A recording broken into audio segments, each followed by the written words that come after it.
नमस्ते दोस्तों, कैसे हैं आप सभी का स्वागत है एक और नए वीडियो में। और इस वीडियो में हम लोग देखने वाले हैं कक्षा 10 के गणित के अध्याय 4 जिसका नाम है द्विघात समीकरण। उसमें एक टॉपिक हमें दिया हुआ है मूलों की प्रकृति। किसके मूलों की प्रकृति? द्विघात समीकरण के मूलों की प्रकृति। इसमें हम क्या जानने वाले हैं, इस चीज़ की चर्चा हम इस वीडियो में करते हैं। आगे बढ़ने से पहले मैं आप सभी को बता दूं कि मेरा नाम है निकेत और मेरा प्रयास ये है कि आपके गणित में कुछ भी डाउट हो उसको उस स्तर पर क्लियर किया जाए। तो यदि इस चैनल पे आप नए हैं तो चैनल को सब्सक्राइब कर लीजिए। यदि जानकारी अच्छी लगेगी तो वीडियो को एक लाइक कीजिएगा और साथ ही साथ यदि आपके मन में कुछ भी प्रश्न रह जाता है तो उसको कमेंट में ज़रूर लिखिएगा, ठीक है। चलिए आगे बढ़ते हैं और इस बात को समझते हैं कि द्विघात समीकरण के मूलों की प्रकृति, जो चीज़ हमें लिखी गई है या जो कही जा रही है, इसका मतलब क्या होता है। इससे पहले आप सबसे पहले मुझे ये बताइए कि क्या आपको पता है कि द्विघात समीकरण क्या होता है? द्विघात समीकरण। दूसरा चीज़, क्या आपको पता है कि द्विघात समीकरण के मूल क्या होते हैं या मूल किसे कहते हैं? तो उम्मीद है कि यहाँ तक आते आते आप सभी को ये सारी चीज़ें पता होगी।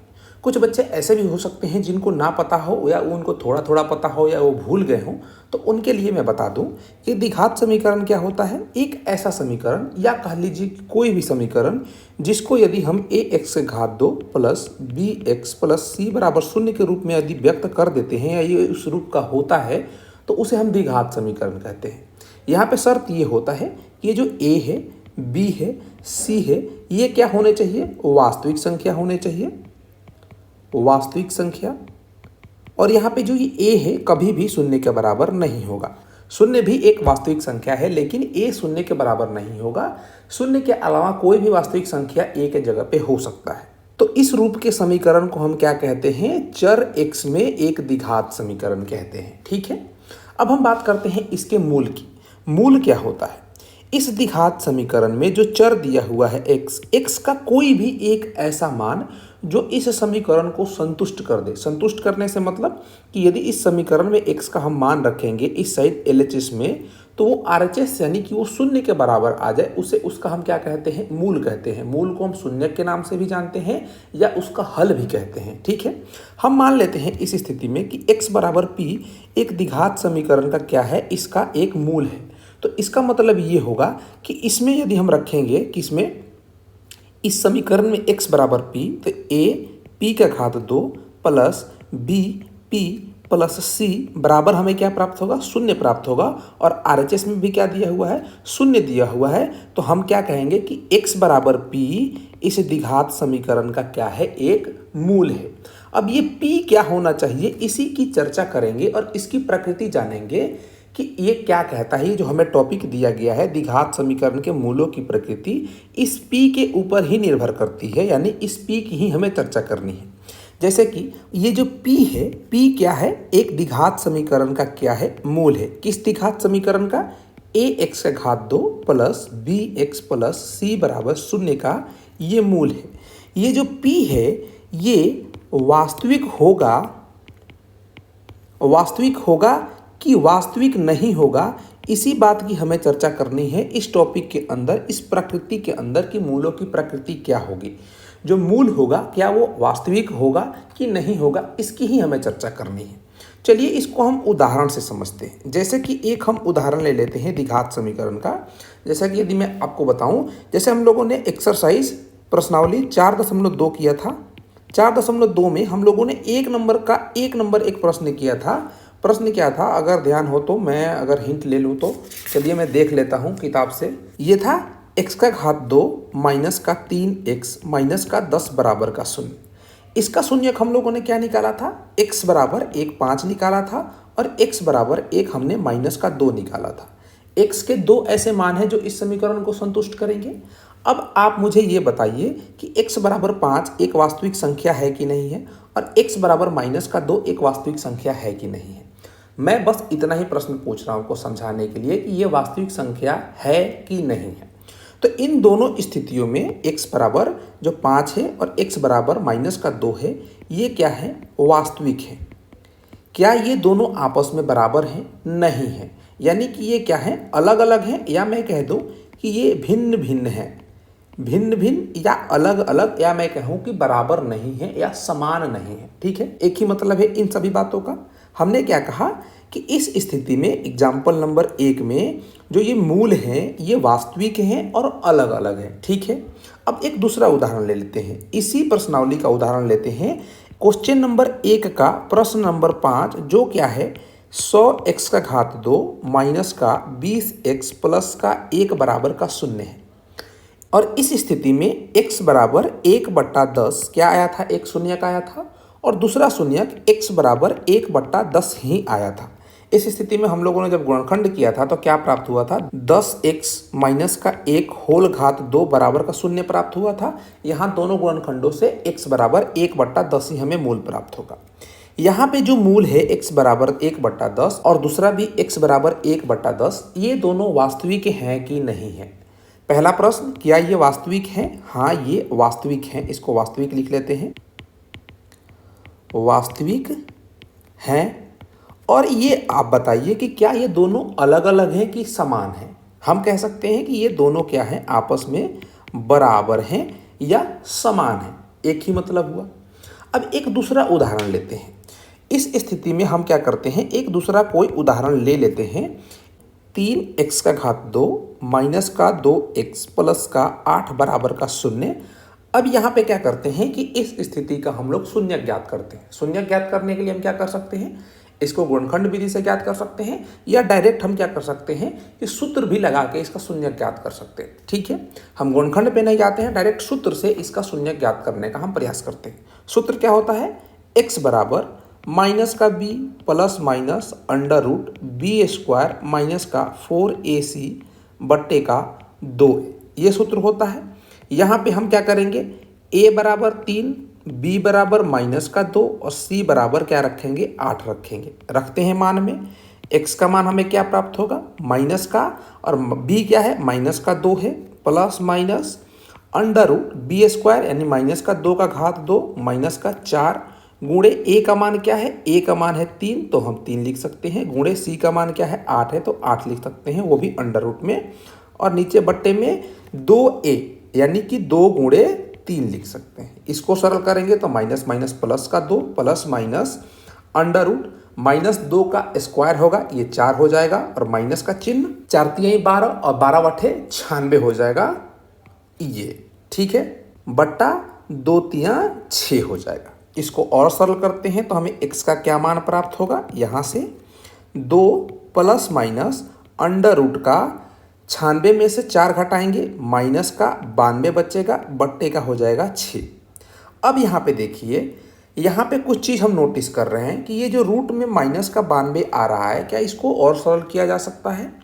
यहाँ पे देखिए एक चीज़ हमें सीखने को मिलेगा। क्या चीज़ सीखने को मिलेगा कि कभी भी कोई भी संख्या अगर ऋणात्मक हो और वो अंडर रूट में हो, जैसे कि -4 ले लेते हैं, तो ये एक वास्तविक संख्या नहीं कहलाती है। जैसे कि मैं बात करूं कि √4 लिखा हुआ है, ये एक वास्तविक संख्या है। इसको चाहे तो सरल करके हम +-2 या +2 लिख सकते हैं, लेकिन -4 को रूट से हम बाहर नहीं निकाल सकते। अगर निकालना भी होता है तो हम क्या करते हैं, इस चीज़ की चर्चा आगे की कक्षाओं में हम लोग करेंगे। यहाँ पे बस थोड़ा सा समझिए कि अगर इसको बाहर निकालना भी होगा -4 को, तो हम क्या करते हैं, इसको ऐसे लिख सकते हैं कि 4 गुणे -1, और ये रूट में -1 है तो इसको ऐसे भी लिख सकते हैं कि √4 गुणे रूट का -1। करने का नियम हम लोग जानते हैं, ऐसे इसको लिख सकते हैं। यहाँ पे 4 को अगर हम 2 मान लें, √4 को 2 मानते हैं तो 2 और गुणे रूट का -1 होगा, और इस रूट के -1 को हम लोग गणित में क्या करते हैं, i से निरूपित करते हैं। किस चीज़ से, इस बात का ध्यान रखिएगा, यहाँ पे मैं लिख रहा हूँ रूट का -1, इसको हम i से निरूपित करते हैं, और इस i को क्या कहा जाता है, आयोटा कहा जाता है। इस नाम को ध्यान रखिएगा। और कोई भी संख्या जो ऋणात्मक होगी और रूट के अंदर होगी वो वास्तविक संख्या नहीं होती है। वास्तविक संख्या नहीं होती है तो क्या होती है, उसको हम या तो अवास्तविक संख्या बोल सकते हैं, या उस संख्या को हम लोग क्या बोलते हैं, काल्पनिक संख्या बोलते हैं। क्या बोलते हैं, काल्पनिक संख्या बोलते हैं। इस स्थिति में जो हमारा रूट आया है, मैं इस चीज़ को मिटा देता हूँ या आगे भी आपको समझा दूंगा, आगे वाले पेज पे लिख दूंगा नोट के रूप में। यहाँ पे देखिए, इसको हम लोग क्या बोलते हैं, काल्पनिक संख्या बोलते हैं। कोई भी ऋणात्मक संख्या यदि रूट में होगी तो इस स्थिति में देखिए जो x का मान आ रहा है, 2x के मान आएंगे यहाँ से। x बराबर क्या हो जाएगा, 2 प्लस का रूट का -92 बट्टे का 6, और ये एक x का दूसरा मान आएगा 2 माइनस का रूट माइनस का 92 बट्टे का क्या आएगा, 6 आएगा। ये जो संख्या है -92, ये ऋणात्मक संख्या हो गया और ये रूट में है, तो ये तो वास्तविक संख्या नहीं कहलाएगा, ये पूरा मान एक काल्पनिक संख्या कहलाएगा। अब देखिए इस स्थिति में x के 2 मान आए हैं और दोनों क्या आए हैं, काल्पनिक आए हैं, या इसको हम ऐसे भी कह सकते हैं कि वास्तविक नहीं है। अब जो हमने तीनों उदाहरण लिए इस चीज को समझते हैं।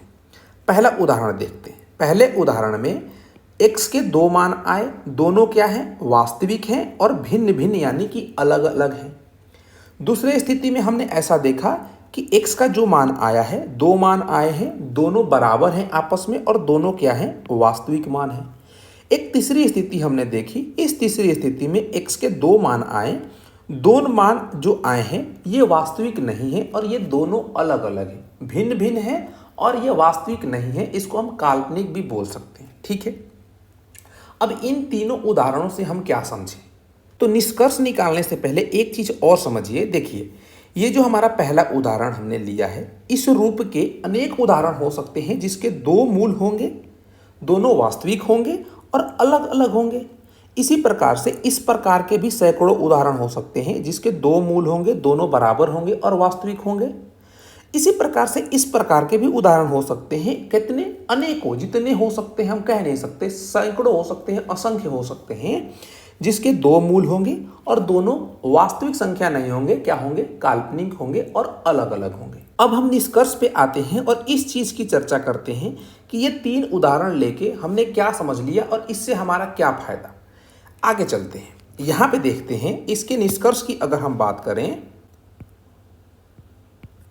पहला निष्कर्ष कि एक द्विघात समीकरण के अधिकतम 2 मूल होंगे, क्या होंगे, किसी भी एक द्विघात समीकरण के अधिकतम 2 मूल होंगे, 2 से अधिक नहीं हो सकता, 2 से कम हो सकता है लेकिन 2 से अधिक नहीं होगा। ठीक है, दूसरा निष्कर्ष कि एक द्विघात समीकरण के जो अधिकतम 2 मूल होंगे, इसको हम क्या कह सकते हैं कि यदि 2 मूल हैं, एक मूल हम मान लेते हैं कि एक मूल अल्फा एक मूल बीटा है, तो ये स्थिति नंबर 1 के लिए ये हो सकता है कि ये दोनों वास्तविक हों और अलग अलग हों। स्थिति नंबर 2 के लिए हो सकता है कि ये दोनों क्या हो, आपस में बराबर हों और समान हो और वास्तविक हों। और एक स्थिति ये हो सकती है कि ये दोनों आपस में बराबर भी ना हो और वास्तविक भी ना हो, उसको हम क्या कह सकते हैं कि वो काल्पनिक हो। इस चीज की आगे हम चर्चा करते हैं। इससे पहले अनेक बच्चों के मन में ये भी प्रश्न आ सकता है कि ये बात तो ठीक है, हम समझ रहे हैं कि ऐसे ऐसे मूल हो सकते हैं, वास्तविक होंगे अलग अलग होंगे, वास्तविक होंगे समान होंगे, वास्तविक नहीं होंगे अलग अलग होंगे, लेकिन ये हम जाने ही क्यों, क्या मतलब है। किसी भी अगर कोई भी हमें द्विघात समीकरण देगा तो उसका मूल ज्ञात करके बता देंगे कि वो वास्तविक है कि नहीं है, बराबर है कि नहीं है, कि अलग अलग है, कि वो काल्पनिक है, हम मूल निकाल के बता देंगे।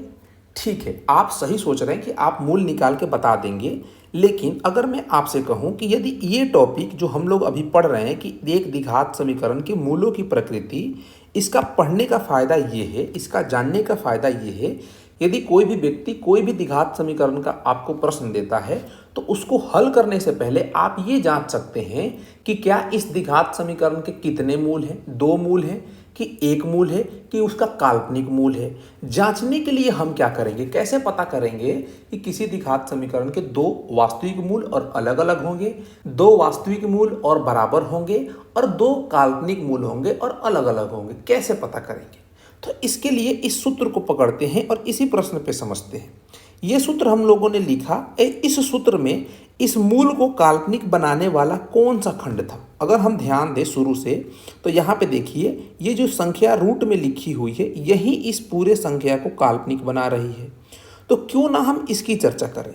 तो जो हमारा ये सूत्र लिखा हुआ है, सूत्र क्या है, x बराबर माइनस का b plus minus under root B square minus का 4ac बट्टा 2a। इस सूत्र में अगर हम केवल इसमें से ये ले लें कि बी स्क्वायर का माइनस 4ac, इस चीज को, इस द्विघात समीकरण में अलग से एक नाम दिया जाता है। इसको हम कहते हैं विविक्त कर। विविक्त कर इसका इंग्लिश में नाम होता है डिस्क्रिमिनांट। इसका नाम ध्यान रखिएगा। और इसको निरूपित भी किया जाता है बड़े अक्षर डी से। अब इसका क्या मतलब है, ये एक जानकारी रख लीजिए कि बी स्क्वायर माइनस 4ac को क्या कहा जाता है, विवितकर कहा जाता है, और इसे बड़े अक्षर डी से निरूपित किया जाता है। इसी का मान ज्ञात करके यदि कोई भी आपको द्विघात समीकरण दिया जाएगा, जैसे कि ये दिया जाएगा ax का घात 2 प्लस का bx प्लस का c बराबर का 0, तो केवल इसको ही जांच के आप बता सकते हैं कि इस द्विघात समीकरण के मूलों की प्रकृति क्या होगी। कैसे जांचेंगे, इसका मान निकालेंगे, यानी कि d निकालेंगे। d निकालने पे यदि d 0 से बड़ा आएगा तो जो इस द्विघात समीकरण के मूल होंगे, तो मूल क्या होंगे, दोनों मूल वास्तविक होंगे और क्या होंगे, अलग अलग होंगे। अलग अलग होंगे। यदि हम d का मान ज्ञात कर रहे हैं और d 0 के बराबर आ जाए, बी स्क्वायर माइनस 4ac ये जो d है यदि 0 के बराबर आ जाए तो इसके मूल क्या होंगे, मूल तो वास्तविक होंगे, वास्तविक होंगे, और ये क्या होगा, बराबर होंगे, बराबर होंगे आपस में। यदि तीसरी स्थिति हम मान लें कि यदि d हम ज्ञात करें और d 0 से छोटा आ जाए तो इसके मूल क्या होंगे, जो द्विघात समीकरण हमें प्राप्त होगा उसके मूल क्या होंगे, काल्पनिक होंगे। क्या होंगे, काल्पनिक होंगे, या इसको हम कह सकते हैं कि अवास्तविक होंगे या वास्तविक नहीं होंगे और अलग अलग होंगे। इस स्थिति में भी क्या होता है, अलग अलग होता है। अलग अलग, यहाँ पे भी क्या कर लेते हैं, अलग कर लेते हैं, अगल लिखा गया था, अलग अलग होते हैं। ठीक है, इस चीज़ को हम उदाहरण से समझते हैं। हम यहाँ पे क्या करते हैं, एक उदाहरण ले लेते हैं।